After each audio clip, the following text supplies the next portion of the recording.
My foot was a balloon.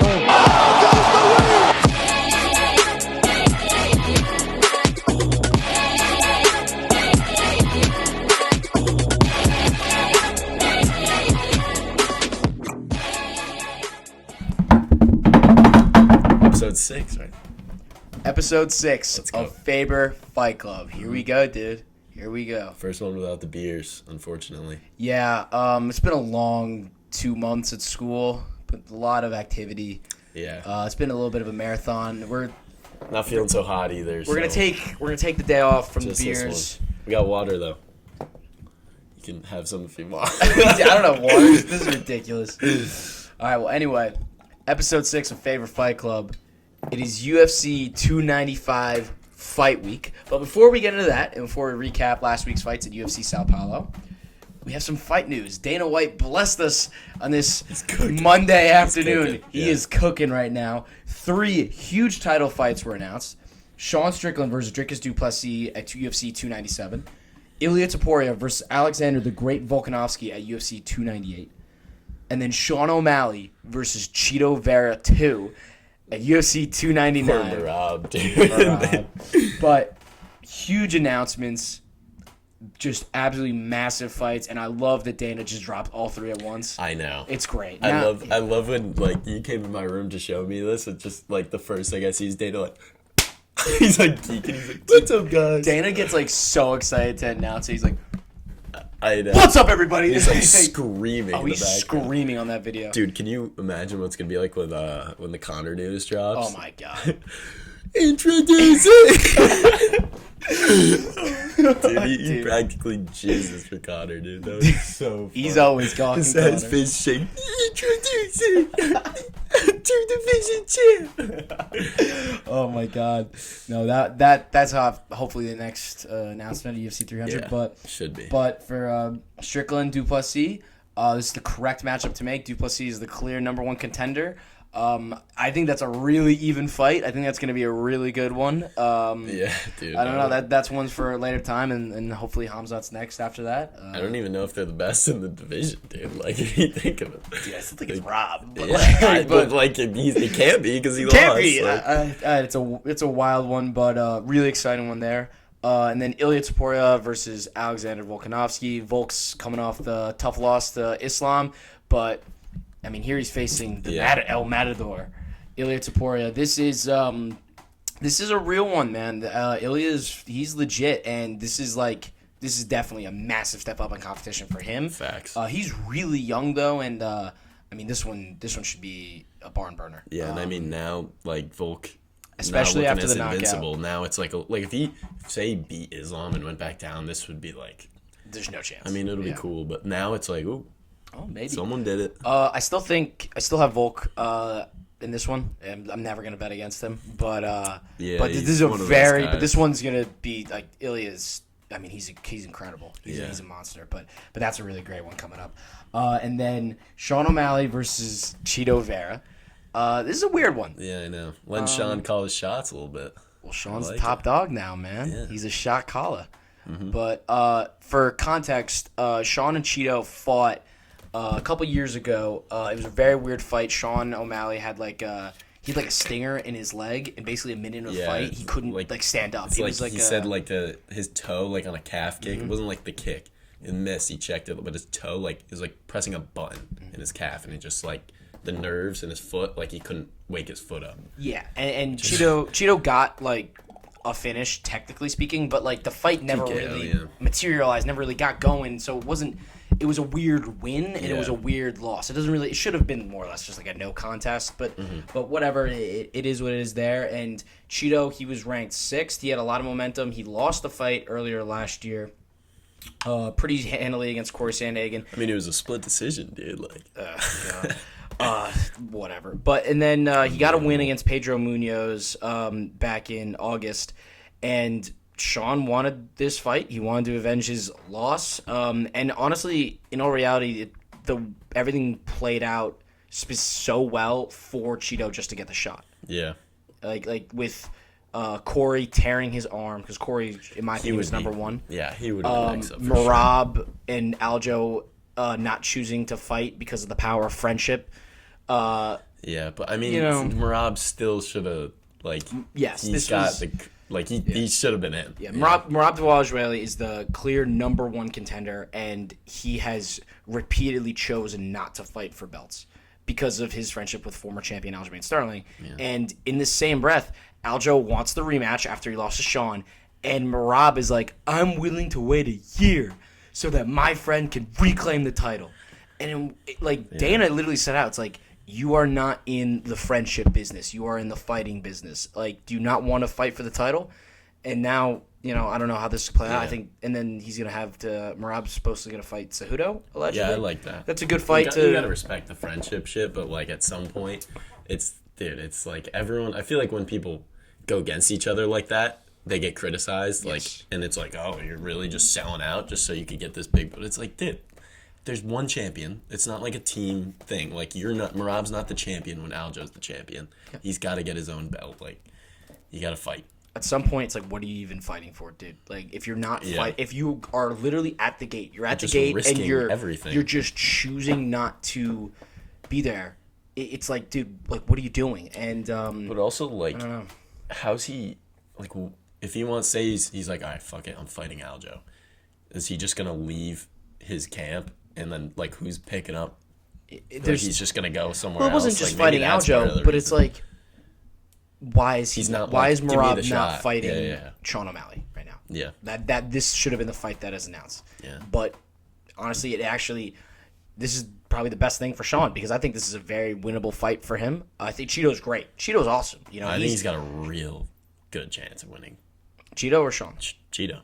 I'm not saying he's a favorite. I'm just saying I think he's got a real chance. I don't know. That one's up in the air for me. I do think Sean is just so good on the feet, man. He is so goddamn good. But Chito is he's a monster. He can eat any type of shot you throw at him. He's not getting knocked out, but he's so tough. He's tough as nails, and he hits so hard. So that one, for a main event pay-per-view fight, hell yeah, take my money. That's gonna be a great one. That really is. But it might be a card of the year if they throw some good fights around it. Yeah, if you build that card, surround it with some high level fights, then you really got something there. Mm-hmm. But that's a really awesome one. And shout out to Dana White for putting these announcements together hours before the pod, dude. He's always cooking. Yeah. He's always cooking. But that's some fight news. We're going to go into UFC Sao Paulo this last weekend. First time in a little bit that we were able to just sit down and really watch a whole bunch of fights in a row, and I had a really good time. It was a really good time, man. They didn't watch this shit, dude. They didn't watch it. I know they didn't watch it. I'm talking about us, dude. I don't care. I know. I had a good time, too. Yeah, no. But, even watching, Mark and stuff. Yeah. It was fun. Yeah, no, and then there was some... There's some Fortnite in there, but... Yeah, of course. Miss a couple. Of course. But... a pretty solid fight night card. A lot of good fights. A lot of exciting fights too, and we'll get into those. But starting off, Mark Diakise got a decision win over I don't know how to pronounce his name. K. Fernandez. Dude, Still no. They pronounce Mark's name different every time. I've heard Diakise. I've heard Diakise. I've heard there's a third variation too, and they do it every fight he has. It's a different one. I'm just not even gonna. I'm not even gonna bother. I like Diakise. Let's roll with that. Yeah, that was sure. And then, but yeah, good for Mark and get a nice win. He's on a little losing streak and get a win, bounce back there. Moving on, Angela Hill versus Denise Gomes. Angela got a decision win in my parlay, in my favorite locks. I knew it. I felt it. The vet got it done. It's a pretty good one, man. Yeah, it's just experience, dude. Mm-hmm. Plus 100 there. I had a feeling. You hit it? Yeah. I had a feeling. That was a good one. That's logic.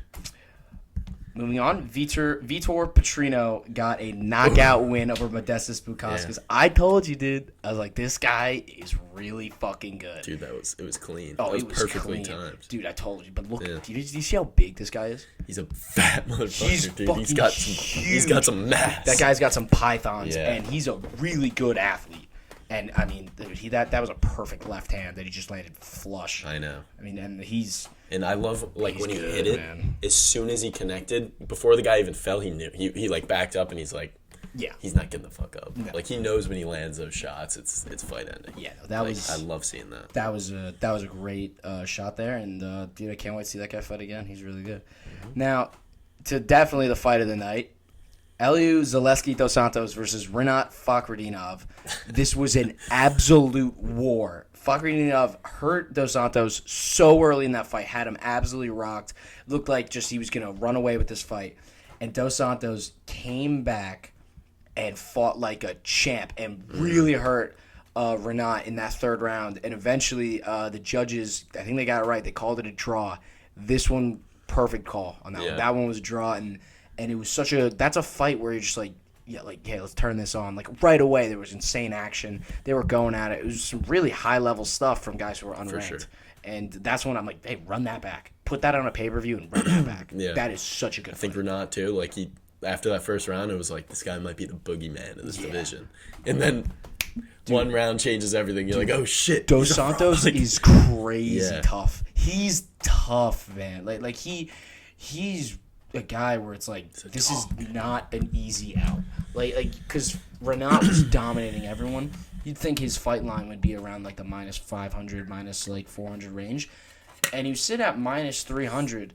And I'm like, yeah, that's about right, because there's still like a bit. He's obviously the favorite because he's riding so high on that streak, but man, he's running up against a serious like a 10 serious guy who's gonna really give him problems. Prospect. And I mean, those two just went to war and really, I run it back, put it on a pay-per-view. I'll watch it again. Run it back, put it on a pay-per-view. Excellent fight. Ishmael Bonfim missed weight by 3 pounds. So tough outing for the Bonfim brothers did not. That's tough. Dude, that is tough. Riding a lot of hype, but Ishmael missed weight by, I think, like 3.5 pounds, which is just, again, we were talking about this is like they're showing out thing. Like, this is your chance. Your brothers are fighting on the main card. 2 finishes. Let's go. Have fun fighting on the Apex, boys. Yeah, you're talking about this time. It's like, back to the Apex, dude. Back to the Apex you go.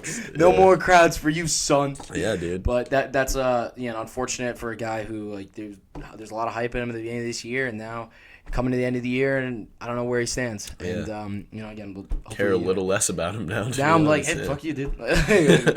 But hopefully he gets his weight right, and hopefully he gets going in the future. Now, to one of my favorite fights tonight, Kyle Braulio versus Abus Magomedov. I was right. You were right, dude. You were right. Kyle is that guy, dude. He fought such a good fight. Rewatched it again this morning, and man, he really just, like, we talked about it. He's so smart. Yeah, he's so smart. He's got that experience, bro. He's a winner. Like, he's a winner. That was a good bet, dude. And he landed Abus. Well, I honestly said this about Abus because he didn't gas himself out. He got hurt. Like, he was in good shape, and he fought very patient. He got coached up correctly. We talked about how he was going to adjust after his last performance. And got caught. Dude, Kyle hit him with this, like, little short elbow in the third, and just, like Abus was, like, looking in the crowd like he had no idea where he was. Dude, plan out the window. Yeah, just everyone's got a plan gone until you hit in the fucking face. Oh, he just got absolutely rocked. But Kyle didn't get the finish. Should have, but again, like, the last few minutes, like, they were on the ground, and he could have went for it, but he didn't. But it is still a big win, still a massive win, Huge and win. I really, so I looked at his Instagram followers. He's got 100,000 followers on Instagram. He's getting a ranked fight next. Like he's already building a name. He's building something there. Like, dude, undefeated guy. He looks sick. He's sick as fuck. And he's a dog. He always should, like, it's never like, we talked about this already. You're never, like, watching him fight and you're like, shit, dude, just wasn't his day. No, this guy walks out there. He's like, I'm gonna beat your ass. I mean, he really did. He really had a great showing, and Abus is real. Like, they didn't just match Abus up with Sean for shits and giggles. Yeah. Like they think of Abus as more or less like a pretty highly touted fighter in that division, and Kyle went through him, and he won pretty definitively. So I'd say, like, for now, it's like he's gonna get a ranked opportunity pretty soon, and I'm really excited to see him fight again. Yeah, so am I. Yeah, but moving on to the co-main, Gabriel Bonfim versus Nicholas Dalby. Man, I could not have been more wrong, but Dalby. Shout out to Nicholas Dalby. I had him all wrong. Gabriel Bonfim went out like a hurricane to start that first round. Incredible pace, just completely like going at him, taking him to the ground, slammed him a few times, and he really went for it for that finish. And Dalby weathered the storm and then landed about 1,000,000 knees to the head and finished Bonfim in the second round. Oh my God, what a... We need like a dog button. So Dog. Literally, he's a dog. He's a dog. That's what I'm talking about, though. That's like dude, I wrote him off. I didn't think this guy was worth a damn. And to go out there... We called him a can. He was a can. And, but we talked about they were setting up the Bonfim brothers to do well. And literally, I had a note written, like, what's next for Gabriel? Like, I had that written because I really was sure he was going to win. And shout out to fucking Nicholas Dalby, man. Yeah, the Swede got it done. It's crazy. Unbelievable. Like a finish, too. Dude, he finished. It wasn't like he got the decision. Yeah, it's like, oh, wow. But he weathered a crazy storm at the beginning. And it's like, for Bonfim, it's a lesson. You got to fight more measured if you're going to, when you fight these veteran guys. And especially it also talks to the UFC.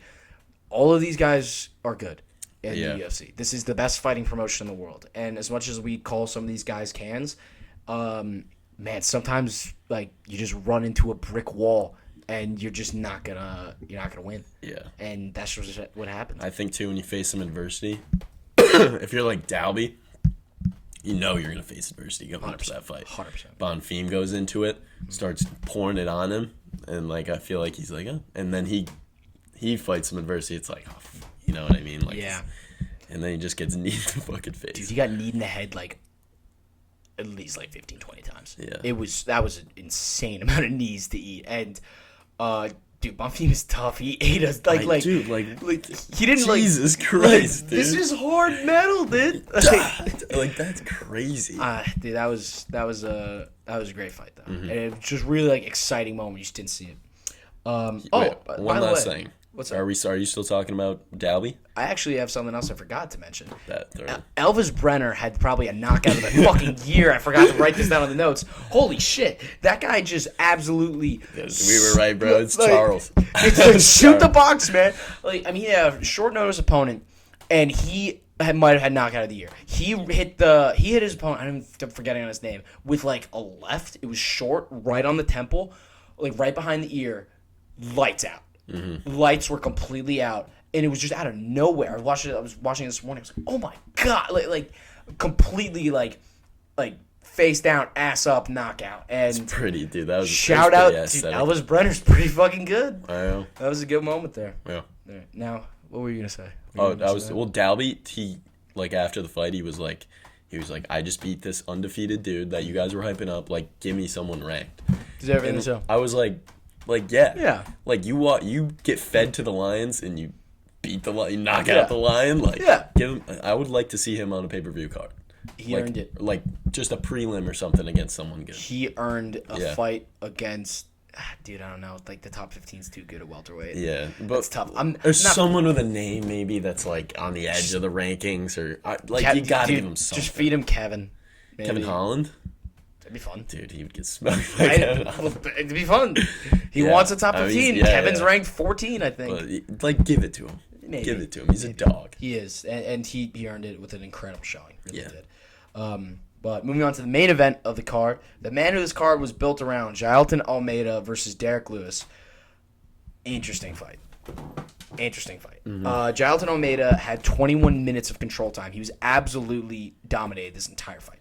More or less. And there's a lot of flack being given to him because he didn't get the finish, and there wasn't a lot of action. Yeah. And I'm gonna play devil's advocate here. I'm gonna defend him. He absolutely was in complete control of the fight the entire time, and to do that for 25 minutes is incredibly impressive. Now, could he have gone for finishes and really selled out the gas tank to go for them? 100%.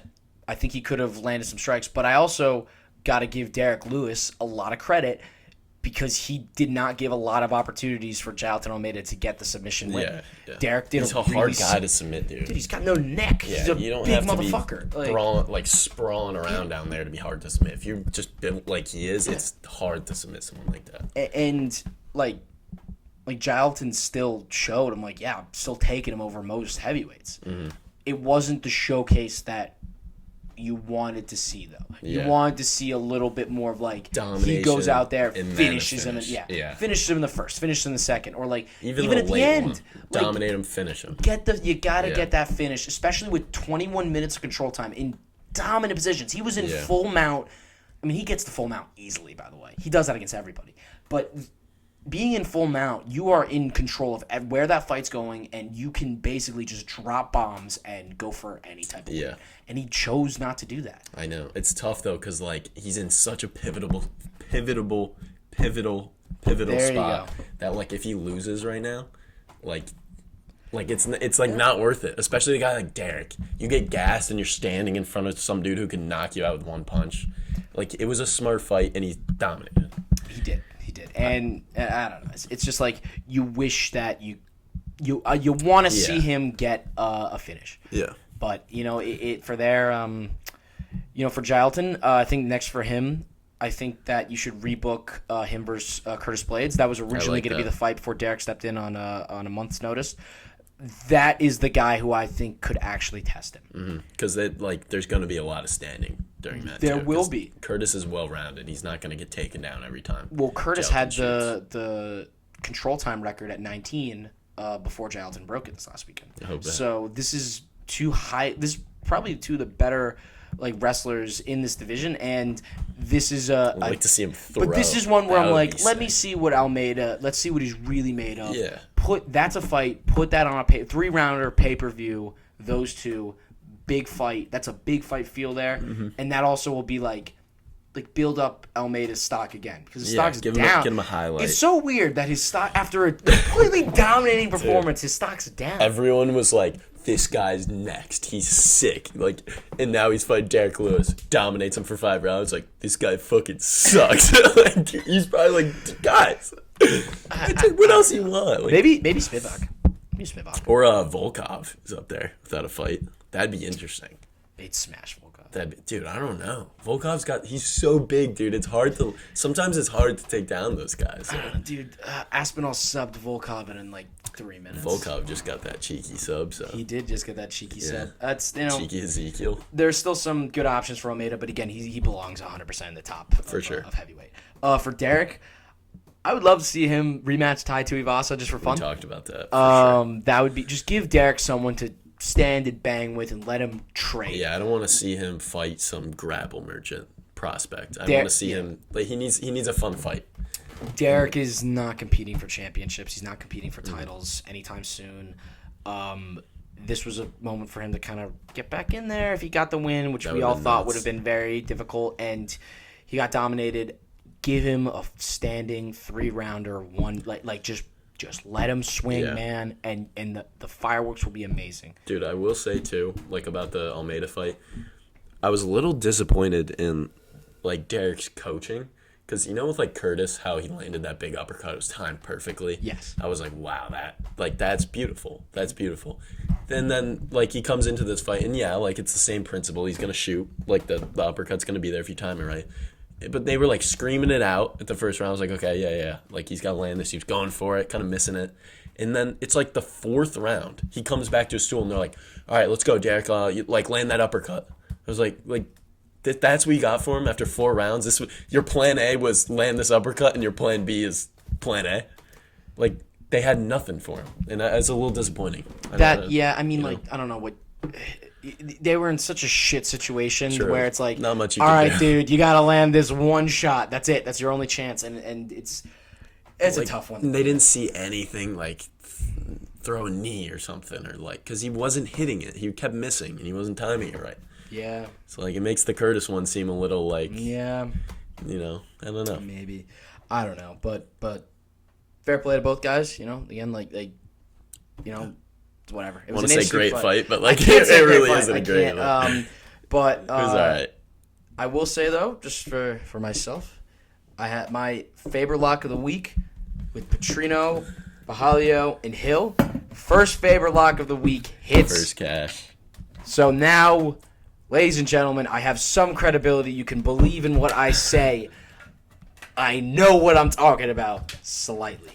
Dude, I don't even remember what mine were. I know one of my home run ones had a Derek KO, but the other one had a boost. Boost didn't get it done, dude. Boost did not get it done. But moving on to our casual of the week. Let's go, baby. A recurring casual. Drew Rosowicz. Shout out to Drew. You got it? There you go. There he is. Let's go, Drew. Oh, Drew didn't blow dry his hair this morning.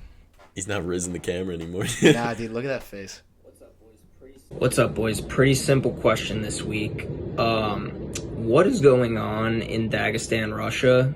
Is this like if half of the NBA was just from like Chatham, New Jersey? Like, I really don't understand what is so special about this place. I remember Khabib stories about him like fighting bears, but how is this one place producing so many of these UFC guys? That is a great question. I don't know. They don't play basketball with each other. They fight each other. And they wrestle. I would they say do judo and sambo. Yeah, I would say like their way of life out there is like the way that they where that's like talked about like fighting and even just like wrestling or whatever. It's like they come from a very, very hard part of the world, and they're very devout and very religious people, and their lives are like train, pray. Yeah. Train, pray. Train and pray. And they don't drink, they don't smoke, they don't do any of that shit. Dude. All they do is train. Fighting each other. Yeah, like I mean they come from a very like rough part of the world. You know, like, they live in crazy mountains. Literally, like Khabib's walkout on UFC 3 said from crazy mountains. Like they are just from a different part of the world, and they've also like just kind of developed this style of fighting. They're super smart like fighters. They've been fighting since they were like 10 years old. Like they have a leg up on the world more or less in how long they've been doing it. I'm not fully versed on like how like early and often a lot of these guys start training MMA, but like most of these guys, with the wrestling. It starts with wrestling, but what do you start wrestling at 14 or like when you're in high school? Yeah, and like basically that means all right, Khabib's already got 5 years head start on you. Yeah, and then they learn like how to throw punches with it. And yeah. Let me go try this out. I mean, also I will say that when they do come to the States, they train at AKA, and AKA is probably one of the best gyms in the world, and they just produce these. It's a murderer's row of Dana's got a people. Lab out there. There's something going on out there, and this isn't just the UFC. This is in other promotions as well. In Bellator, the champion is Khabib's cousin, Usman Nurmagomedov, and he's crazy good too. So like this isn't. It's not more. It's like you just don't know. It's like there's something brewing out there. It just comes down to the fact that like their football and their basketball is wrestling and sambo and judo. So like they learn those things, and it's like a huge piece of their culture. Yes. So then like they're gonna be good at that stuff when they come over here. Like the guys we have, the top tier athletes are going to the NFL. Trying to play college football or college basketball or some shit like that. Yeah, I mean, but those guys are freaking. Yeah, they're nuts. Dude, they're crazy. They're crazy. I mean, they're also like, not to play devil's advocate here. You gonna shit on the Daggies right now? I don't know, dude. It might be cheating. Oh. Well, basically, here's another. Just to play devil's advocate, I'm not saying they're on steroids. But from what you hear, it's like fighters say that they're the strongest people they've ever met or they've ever like faced. Mm-hmm. And there's something said about how like testing pools, they can't really test them because they're all the way in Russia, and like the UFC tests home base in the US. It's like it's hard to get to Dagestan. Yeah, so how often is Islam Makhachev tested? Yeah. Just like I don't know how that works. Yeah. But you'd have to imagine that like they got some breathing room, or at least more breathing room than TJ Dillashaw. Yes. But those guys are still absolute studs. And again, I gotta give my respect to them. Shout out to Dagestan. They know what they're fucking doing apparently. But Drew, great question. You'll probably be on again at some point. Do you want to talk about the other submission that we got, dude? Oh yeah, our boy HP Sauce. HP Sauce returned. Yeah. He returned this week with another question. I can't, dude. This is so bad. HP Sauce 0.0. That's his full Instagram name.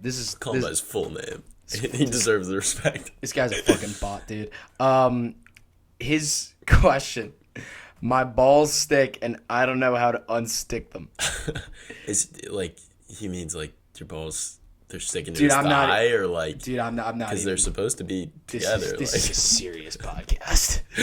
I will not entertain HP Sauce. Dude, he was our first. He was our first submission. random submission. Yeah, no idea who he is. It's like, this is our boy. This is our boy. Next week he's just bro's hammered over the weekend watching the fights. Next week he's like, balls are stiff. my balls.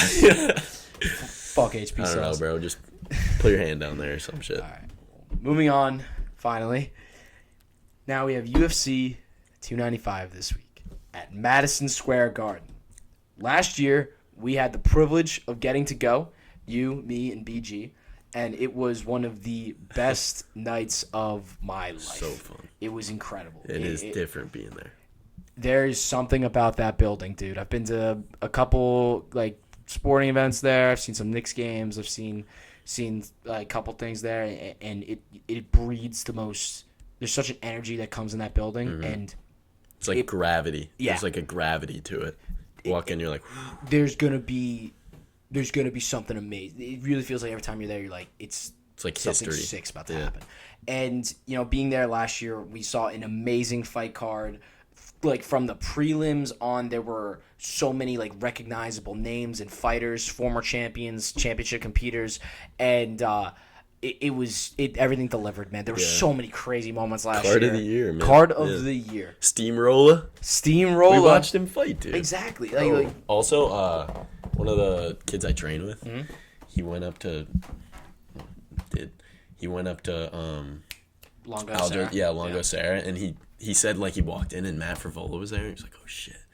And then just after like 5 minutes, he came up to him and was like, "Hey, Brandon, it's like, what's going on?" Like, apparently he's like the nicest dude ever. Dude, I love Frivola. Yeah, I love him. Like, I love like when these killers like that. Like, he's a knockout artist. Oh, they're just monster, like dude. They're just so chill. He's a monster. But yeah, we got to see him get a knockout last year. That was sick. He walked out to trumpets.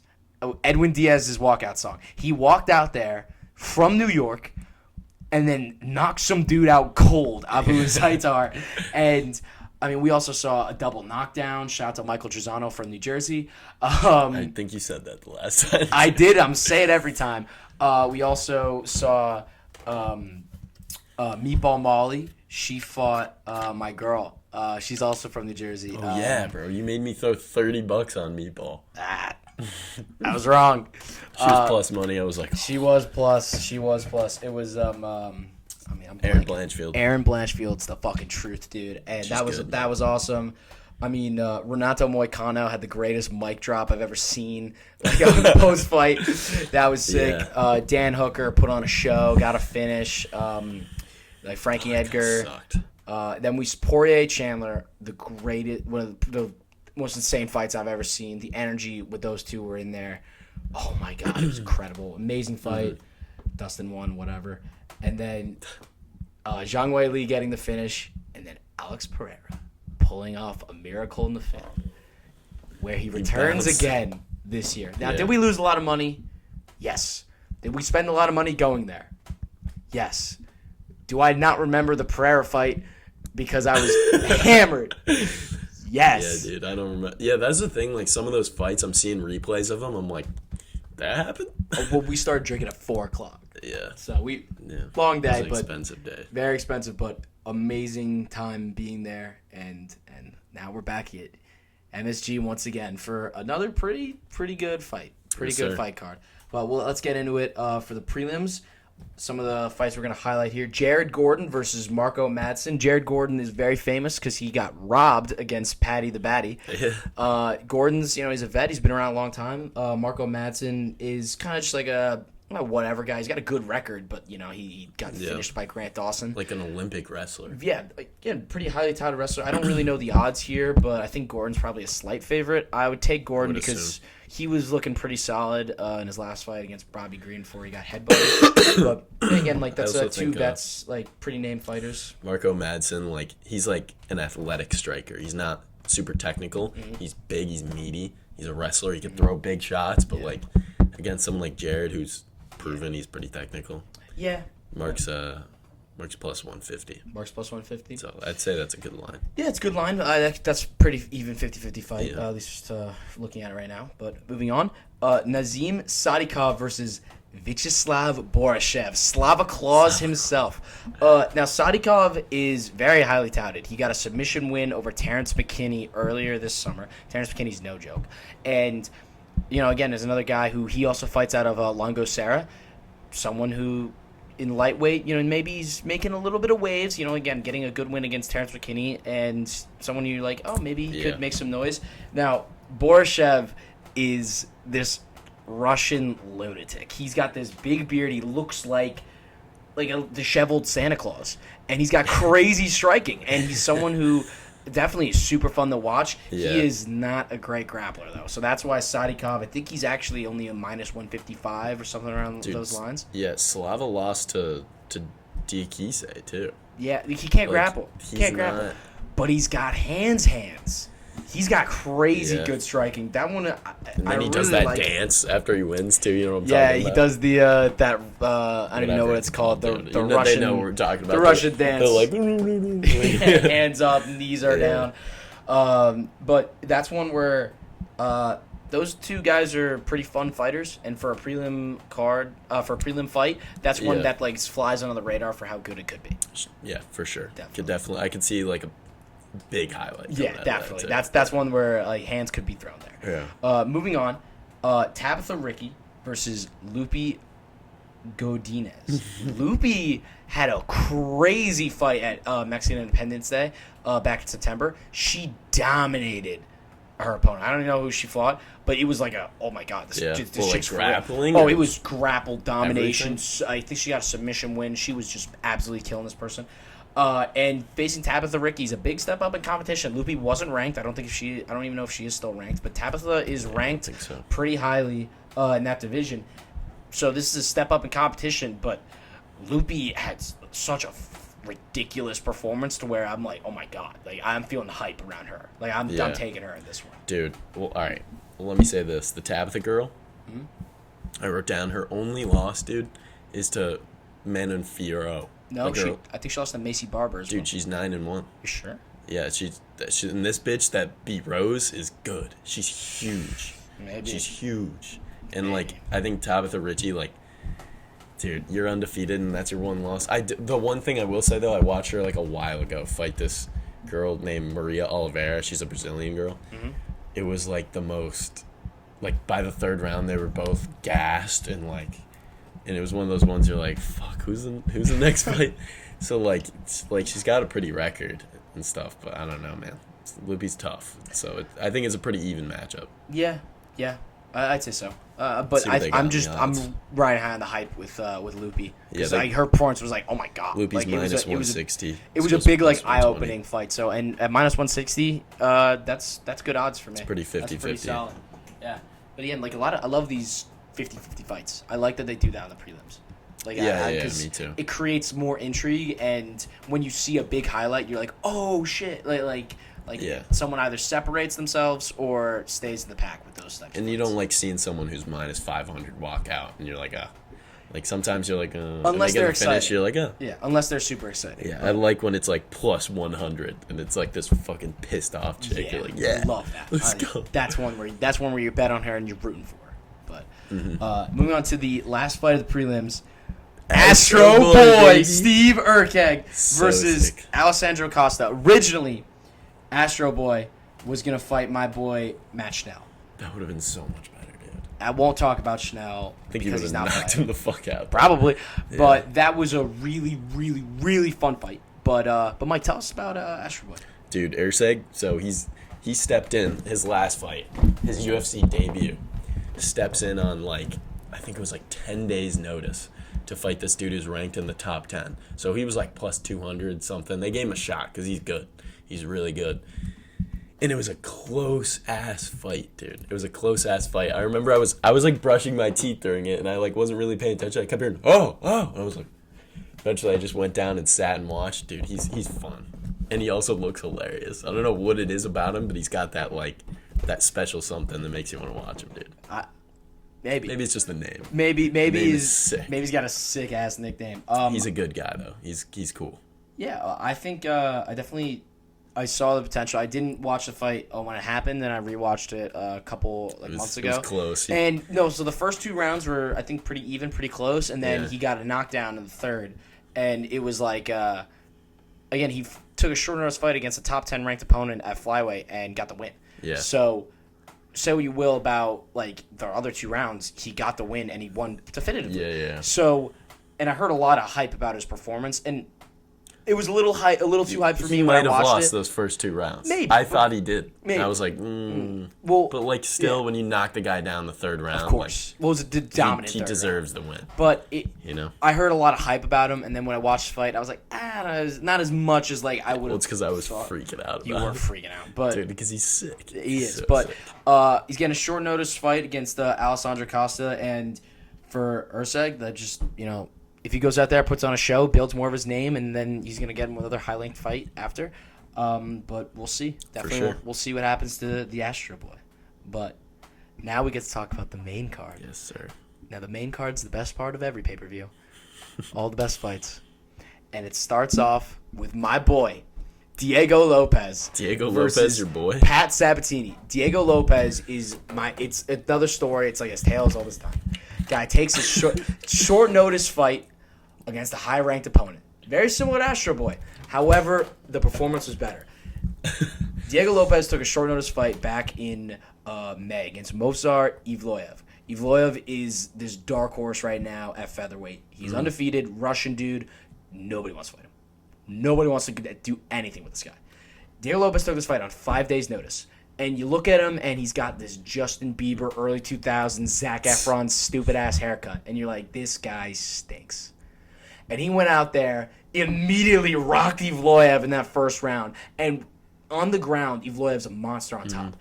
And Diego Lopez was throwing up submissions after submissions and had him in some Like from dangerous his back or off his back. His jiu-jitsu is insane. And you could tell he was tired because he took the fight on 5 days' notice. And then in the last round, he was getting hurt, he was getting rocked. He had Evloev in a knee bar that was crazy. And you could see he's pulling with all of his life. And Joe Rogan's freaking out in the commentary like, holy shit, it's tight. Like, he had it cinched, locked in. His scrambles are insane. Like, literally, we'll rewatch this fight. And it was something where I was like on his back, you never know what he was going to pull out. And unfortunately, he didn't win the decision, but he literally was like, he won everybody's hearts. Like that type of thing. Yeah. And then he had a fight in August. Pulls off an armbar, like a flying armbar, like submission victory. Broke guy's arm clean. Oh. In Nashville, though, in front of a crowd, they putting him on this stage. They think that this guy's a star. He's got something. Now he's fighting Pat Sabatini. Sabatini's really good. Diego Lopez is plus 100. I am betting on him. Yeah. This is someone where it's like you put your stock into him. He was able to handle himself on the feet with Evloev and on the ground. Evloev is really fucking good. Evloev, if he beats he's fighting Arnold Allen like in January, then all of a sudden this guy's in the title picture. Diego Lopez on 5 days' notice put him to work. Yeah, dude. So this is someone like he's the new dark He horse, fought a top guy in this division, which is full of killers. Yeah, I'm taking him at plus money against Pat Sabatini. Yeah. Sabatini's really good though. I'm gonna give him respect. Sabatini's great on the ground, really good on top position. I like that bet. It's one where I was like seeing Diego Lopez. I'm like, this guy, I fucking love this guy. I like when they throw like the featherweights and shit on. Like when you have a fight or like a card where like the main card is like heavyweight and shit like that. Like you need to like show some good MMA. Like just get the flyweights on there, and that's what they did, dude. Let me read you the order of this card. Got it. To now: featherweight, flyweight, bantamweight, lightweight, flyweight, lightweight, strawweight, lightweight, and then the main card starts with featherweight, lightweight. Yeah, and that's the way it should go, because we've talked about this. Like as you go higher in weight, the technical ability gets less and less, and becomes more of a brawl. Nuclear option. Exactly. Yeah. And as that nuclear option becomes more prevalent, their ability lessens and lessens and lessens. And that's why I also thought John was able to go up to heavyweight and just dominate, because he's more technical than all. He's a light heavyweight. And it's just a good showcase here. And this one is just, I really think this is a high level. Like two guys who are unranked, this is a super high level featherweight fight. And they I needed can't that wait because, for like, I don't like watching, like, 4 heavyweights go. Like, No. if you don't get a knockout, it ruins the whole card. Yeah. So they stacked this with the best divisions. 100%. And then they got that to finish it off. But this is for a pay-per-view opener. Great fight to start a pay-per-view. Absolutely. Really is. But moving on. Matt Frevola versus Benoit Saint Denis. War. These two are going to go to war. The last 2 years at pay-per-views at Madison Square Garden, they've put 2 fights. Justin Gaethje versus Michael Chandler and Michael Chandler versus Dustin Poirier, where you basically knew coming in, these 2 guys are going to swing, and it's going to be fun. It's going to be high, intense action. Or a great-ass 3 rounds. Well, basically what you're guaranteeing is action. And that's what you're getting with these 2. These 2 are swingers. Benoit Saint Denis doesn't give a fuck, dude. He's going to throw. He does not care. He leaves his chin He leaves his chin so there. much. And he's been on such a roll. His last 2 fights have been insane. Great. And he's been finishing. I think he's got 4 or 5 finishes in a row. And you have Frevola, who's on a streak as well, knocking out Drew Dober, getting that knockout against Abu Azaitar. Like, now you're looking at these 2 as guys who are, I think they're both ranked at the bottom of lightweight, and they're both killers. And whoever gets out of this one is going to really make some waves. Resume. Now you have a resume. And this is one Especially where... Matt, dude. Oh, Like, that's a crazy resume. Also, a little anecdote to add here. They're both also veterans.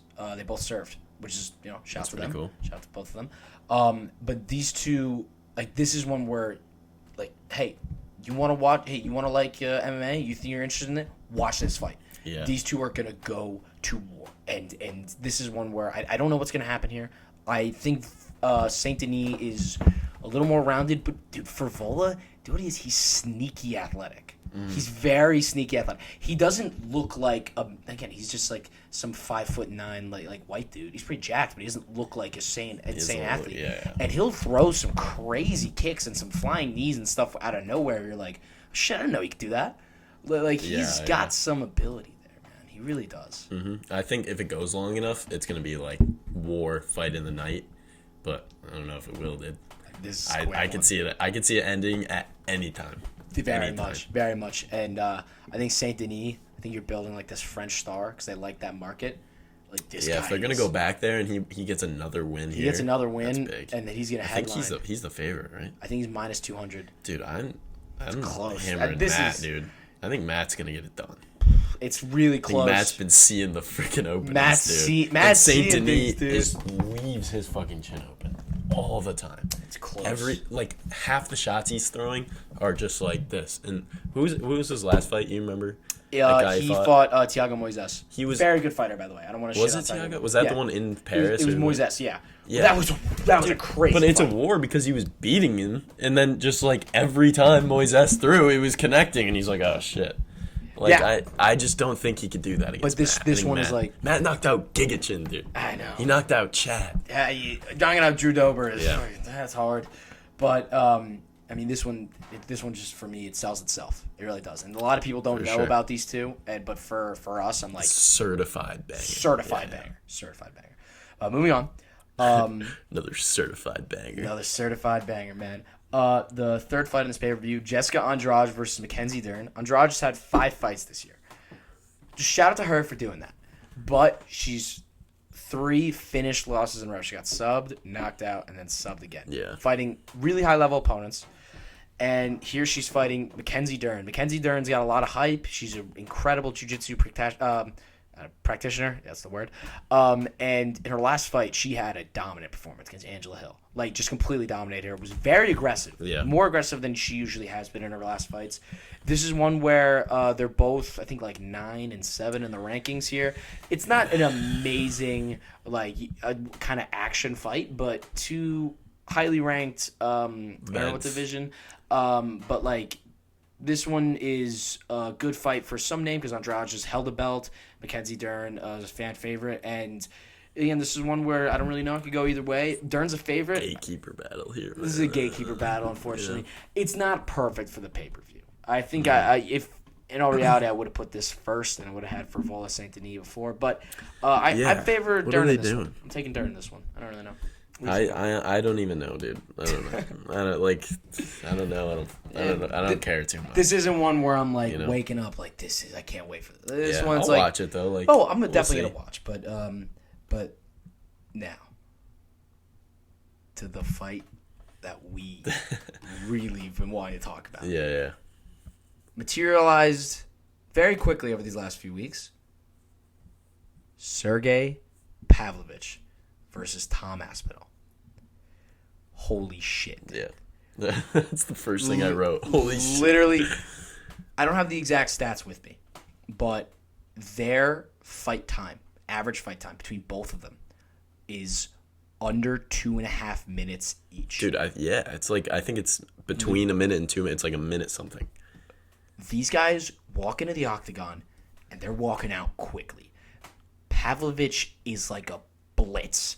He lands one punch, and then all of a sudden it's punches and bunches, and he's just putting it on you. Yeah.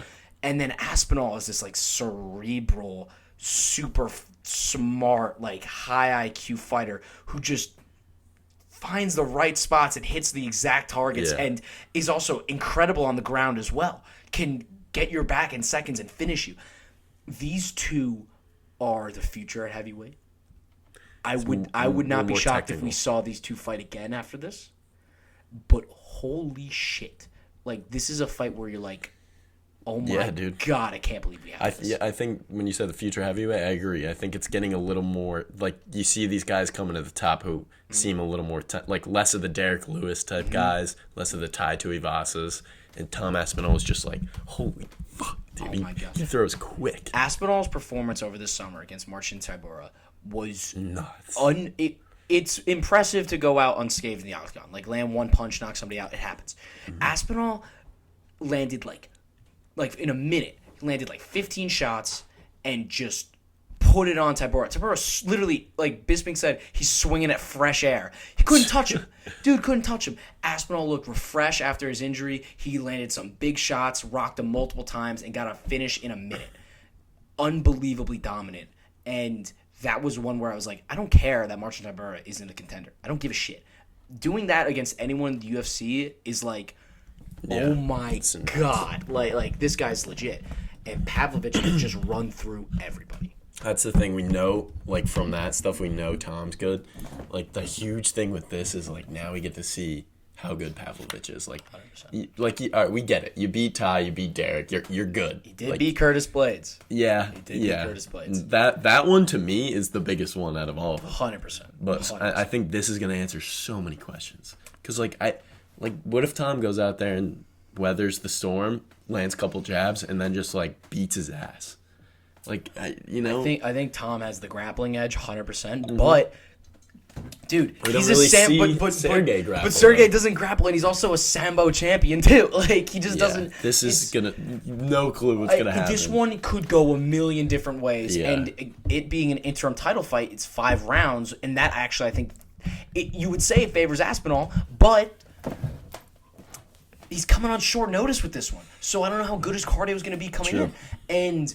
We don't know Pavlovich's cardio. I have no idea. There's so many questions. Do not bet on this fight. Do not bet on this fight. Nah, dude, bet on it. Or just throw. I mean, everything is probably going to be... You could go either way with this one, 100%. You never know. But this is one where, I know, with John and Stipe both pulling out, it's like the name, representation on this card dropped because John, obviously, is one of the biggest stars that was UFC.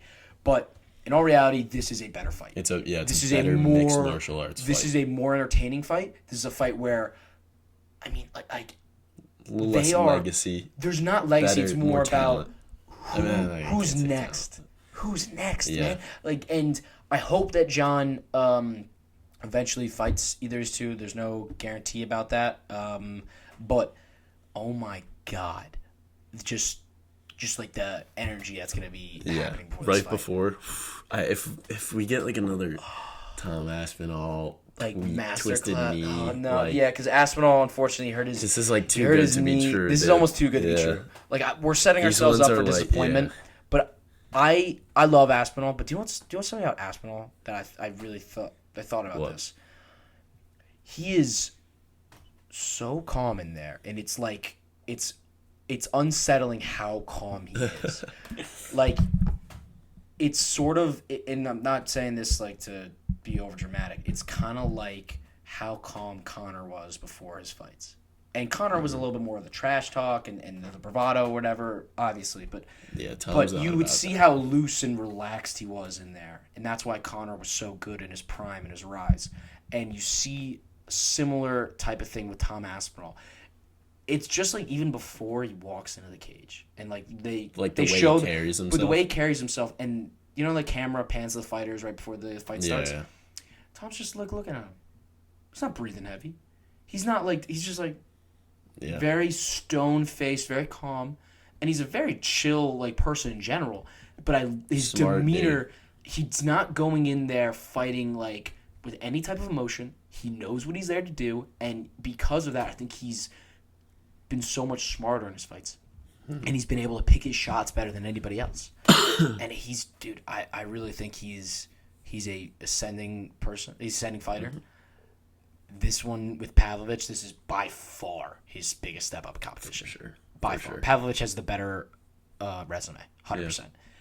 But man, dude, I'm excited to see because Pavlovich has had no problem walking these guys down and throwing big heavy shots at him because Curtis can't like respond with that nuclear power. Mm-hmm. Derek and Ty can, but they're not as technical, so it's like he avoids it, lands. This is like you can't just sprint at Tom Aspinall and beat the fuck out of him and get out of there. No. So like I'm excited to see if he's gonna still put that pressure on or if he's gonna come out different and just stand in front of him. Well, I will say he did fight pretty not cerebrally, but like more patient against Curtis Blades, and he kind of picked his shots, and it wasn't like as much as the ballroom blitz that he did against Ty and Derek, where he hurt Blades and then he circled and he picked his shots.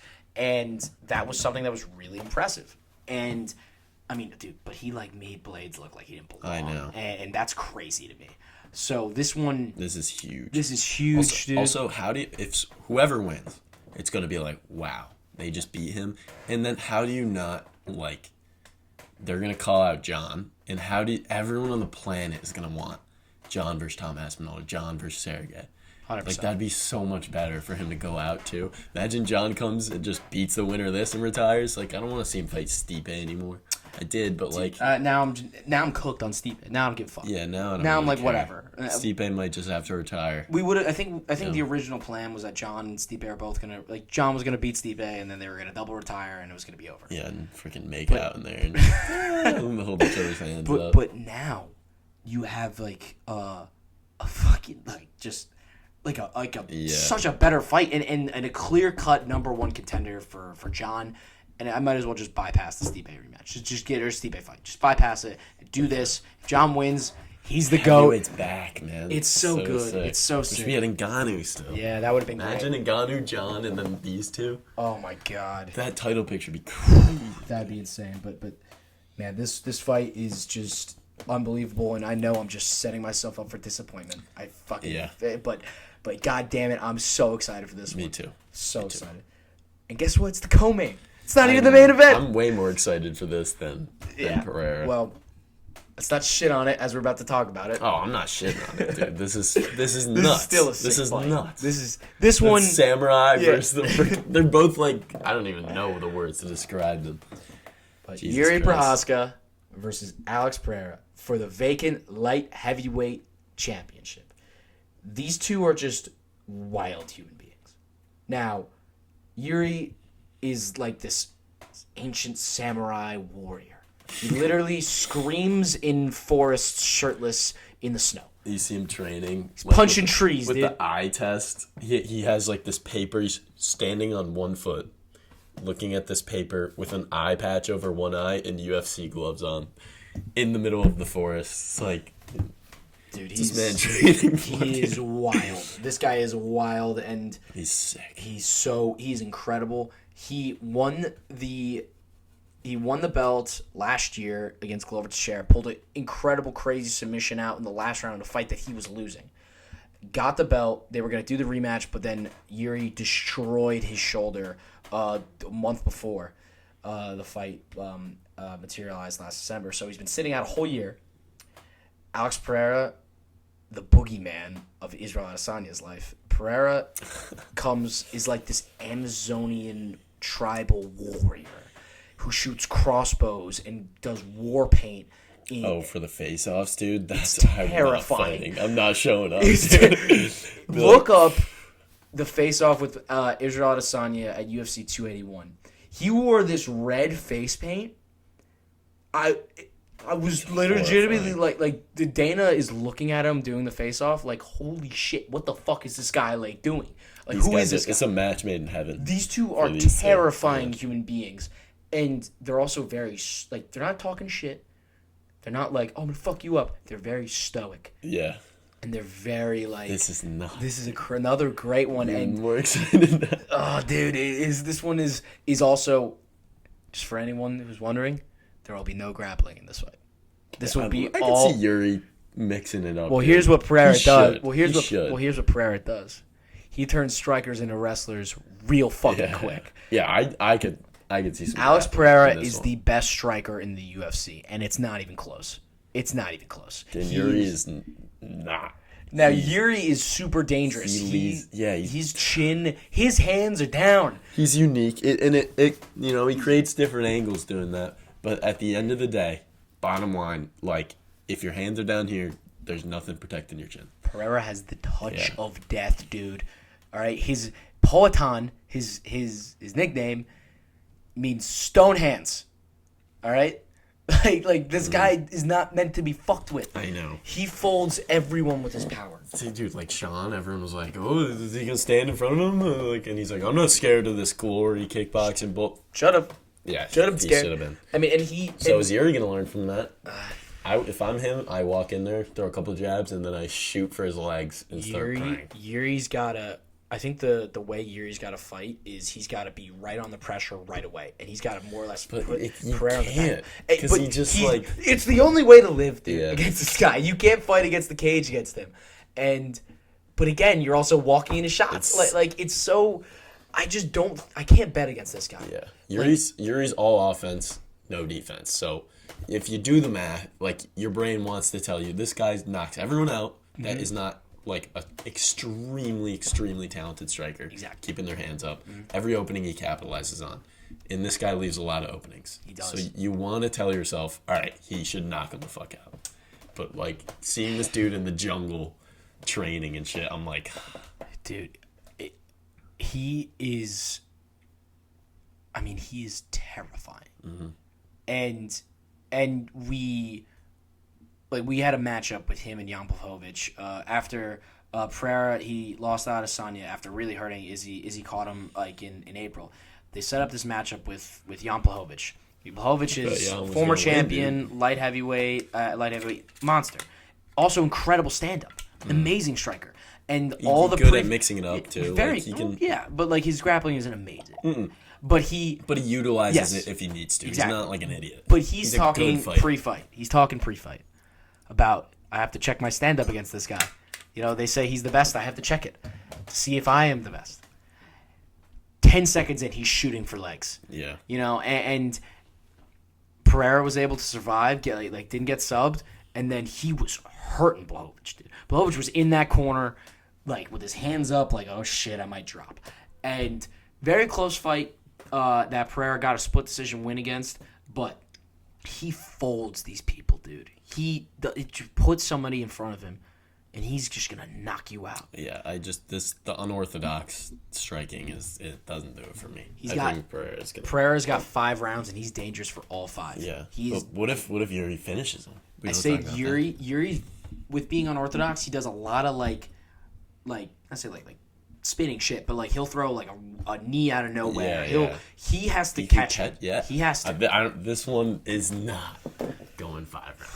There's no way. The reason I'm 100% sure of that is because, I mean, I've been wrong all the fucking time, but maybe like there's no way Yuri can last 5 rounds in front of this guy. Like, if he grapples, it could happen, but they're not gonna stand and bang and go 5 rounds. Dude, Pereira is gonna hit him with the left hook, and he's just gonna catch him. Izzy couldn't even go freaking 5 rounds with him, dude. But then Izzy KO'd him.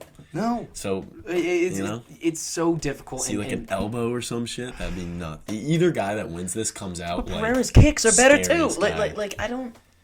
Yeah, that's true. Like that's his kicks true. are he will dismantle you. Like, it's not like Pereira is just some like marauder and he's got no technical ability and he just throws. No, he is incredibly cerebral and he sets traps and he like will dismantle you as the fight goes on. He will kick the shit out of your legs. Sound. So From top to bottom.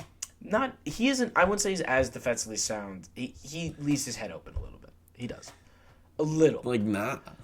Like I feel like that, dude, and especially in this fight, like oh no, this guy, in comparison, no. But Yeah. Izzy was able to catch him a good amount of times. Well, like he had to freaking let him start winding up shut. That I think was more the timing and Yes. like the moment than it was Pereira not covering up. That's true. But again, like we'll see. for a main event, the fact that this was the co-main before John and Stipe is crazy. This one's a main eventer, and to have those two fights back to back is awesome.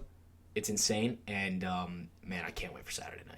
That's gonna be a good one, dude. I can't wait. We got great MMA fights, and then these two, which probably gonna end in some Exactly. pretty crazy chaos. Oh yeah, Whoever walks out of this one is like the scariest guy in the UFC. Of course. Now, For sure. yeah. Now we like to say this at the end of talking about these. Like, is this a card where it's worth the full $80? Mm-hmm. Because again, it's very expensive to watch these fights. When you look at it face value, and if you're just like more or less a casual fan, Like looking at the names. just looking at the names, you would be like, No. what? Maybe you know Pereira and Prohaska, but like not a lot of people do know Tom Aspinall. Not a lot of people know Sergey Pavlovich. Not a lot of people know Matt Frivola, If you Benoit watch the Saint-Denis. pod, If you watch the pod, you do. and you do your not even research. Like if you've seen these guys fight, you're gonna be like, oh fuck, they're fighting again. We know that Yeah. this is a card worth $80 because we love it. Yeah. Most people don't know, would look at it and be like, no, I'm not fighting. What do you mean? There's no Michael Chandler? No, I'm not fighting. Yeah. No Dustin Poirier? Like last year had more star power, but this year's card, it matches up relatively similarly. And this is just another like well done job by the UFC putting together a pay-per-view Absolutely. that's more than worth the money. Yeah, it really is. From who's fighting to the styles to the weight classes, 100%. it's pretty perfect. Exactly. All right, brother. Let's get into our time, locks of the week. It's time. All right. We throwing glasses? I'll re-rock the same glasses I wore last time. Ooh. Yo, you know what? I gotta change it up. Wear my pink. You're wearing your pink Dahmer ones? ones. They go. Dude, I need Matt. they They go with do your go with the shirt. shirt. Yeah, this is ridiculous. Where's our servant? Yeah. Where is he? This is bullshit. He's playing Fortnite. Everyone is right now. It's the best. Everyone is. Dude, nothing better. All right, you want to go first? You go first. I'll let you go first. All right. I'll be nice. So, I'm betting on Matt Frivola. Mm-hmm. I'm betting on Pereira. Mm-hmm. And I'm betting on Astro Boy. So that's my lay. Okay. Just those guys, straight up. Pereira, favorite, minus 138. Astro Boy's like minus 100. And Frivola's like plus 170. Okay. So that'll be like, what is this? 10 to win, 65. Okay. So my home run lay, it's the same thing, except I'm going Pereira KO, Frivola KO. Okay. And then they don't even have the odds out, but that'll probably be over 100. Those will definitely be. 130. Those will definitely be. Yeah. Just for like a quick one for me, I'm gonna do like on the prelims, Sadikov and Lupi Godinez. Those two money line parlay those. They're both probably like minus 100 each. I see you. That's pretty solid for both of them. For me, I'm literally just doing just my main card. Going the whole main card? Nah, I'm skipping. I'm skipping Andrade. But So the main card. a little bit. I'm taking Diego Lopez, Benoit Saint-Denis, Tom Aspinall, and Alex Pereira. Ooh. I believe in all of these guys. Take it, tell him. I'm taking Tom. I just like there's some people you put stock in. There's some people you believe in. Like they can be champions. You know, I've done it with a bunch of guys in the past. Hamzat, Arman Sarikian. This is another one of those guys where Aspinall. I just see him. I'm like, this guy's the champ. I agree. I mean, he's phenomenal. If I had to pick between Pavlovich and him, like, or if I was sitting watching the fight and my life was on the line, I'd rather my life in Aspinall's hands for sure. Cool, calm, and collected, dude. That's what he Cool, calm, is. and collected. I really, dude. It's fucking good, dude. It's what He's so fucking good. Yeah. I mean, it's. You think he's gonna just Do you think there's any chance he gets to a decision? Because that was plus 1,100. And I was like... A heavyweight fight Yeah. with these two. 5 rounds. It goes to a decision. No way they go 5 rounds. Dude, I don't think either of them can hold each other down for long enough to get to like. I mean, they hit so hard, Yeah, dude. there's Like no shot. this is, and they're both just straight action guy types of fighters. Like this isn't so any way excited. remotely. Oh my god, that one's where it's like, hey, we're going to the grape. No, Yeah, no. I'm watching these. Like I'm watching these. There is, you couldn't convince me to go out Saturday night. I'm watching these. I don't Same. care. I'm There's all in. no way. in Watching Steve fight, too. hell. Oh, gotta not watch missing that Astro one. Boy, man. That's gonna be one we start drinking at 4. Just kidding. By the time Aspinall and pamphlets are on, we're like, yeah. Yeah, dude. This is going to be fun to go over on the pod. This is gonna be really, really fun to talk about. This is gonna be great. Next week we're gonna do our recaps of everything UFC 295. Also, I'm gonna add a little something into why these pay-per-views and we get so hyped about them. Mm-hmm. The build-up that the UFC does going into these cards. It doesn't just start with, oh, it's fight day all of a sudden. No, like, there is the embedded series that they do where they vlog the fighters coming in and you kind of see more behind the scenes of their training and their preparation going to the fights. They do like 5 or 6 episodes of those leading in. Then you have media day, where they do one-on-one interviews, just the fighters and the media themselves. You get to hear about how they've been preparing, like the things they've been adjusting to, how they think this matchup's going to go. Then you have the full-on press conference that they have on Thursday. Yeah. That's a big one. Like that's like another day like where they can talk some shit. Like people are going to go at each other. I don't think we're going to get as much of that in this press conference, but again, a lot of fighters going to be up there. Should be really fun, a lot of energy. And then you have the weigh-ins where they do the final face-offs on that Friday. Dana White's in the middle. I mean, they're going to be shooting bow and arrows at each other. Pereira and Yuri face-to-face. Fun. Like, that's what goes into this. And then the fight happens. You're like, I'm ready to go. Like I'm foaming at the mouth, ready to watch these. And that's what the UFC does so well, is just creating this hype towards the fight. From the second fight week has begun. I haven't even watched Embedded's already out. Episode 1's out. I have to watch it. No way. Yeah, like from the second the fight week starts, it's all about build, and they do it better than anybody else. Mm-hmm. That's it. And that's my any caveat here, man. Go watch it. Wait, we gotta. What's up? We bought an 8-ball. Oh no! Oh no! We're gonna do a little 8-ball parlay in the future too. What's this? The fights. What's this gonna be? So what are you doing this right now? No, I'm not sure. Oh, you're not doing it right now? Fuck it. No. We can't do it yet. I think we'll wait for like a fight night card. You know, when we got a little less to talk about. Yeah. Say we get a boring one. This thing pick up. Yeah. Say we get a main card. Yeah. Say we get a boring one. We'll do a little 8-ball parlay. Dude. That'd be fun, man. Absolutely. But Mike, thank you for another episode. Faber Fight Club. Follow us everywhere. Instagram, Twitter, Same name. TikTok, all Faber Fight Club. We're going to be coming at you soon. We're going to the moon. Let's go. Peace, world.